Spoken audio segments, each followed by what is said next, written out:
संसद सत्र के अंतिम पड़ाव में ही एक और पार्टी ने किया इंडिया गठबंधन का समर्थन। संसद के बजट सत्र का पहला चरण 31 जनवरी से 13 फरवरी तक चला था और दूसरा चरण 10 मार्च से शुरू होकर 4 अप्रैल तक चलेगा।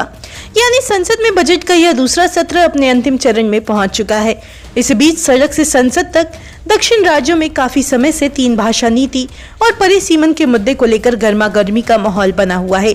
कांग्रेस के नेतृत्व वाले इंडिया गठबंधन के तमाम दल इस मुद्दे को लेकर केंद्र सरकार को घेर रहे हैं।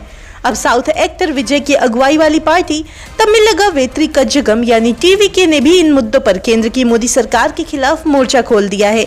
इतना ही नहीं, इंडिया गठबंधन का साथ देते हुए टीवीके ने वक्फ संशोधन विधेयक का भी विरोध किया है।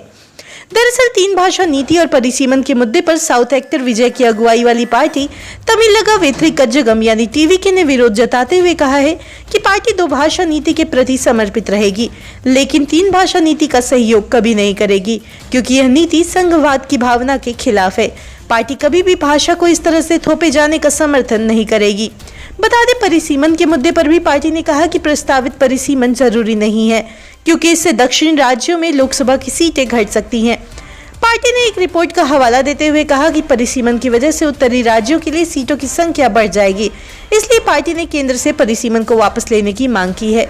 बताते चले, टीवीके ने इंडिया गठबंधन के घटक दलों की तरह ही वक्फ संशोधन विधेयक का भी विरोध किया है।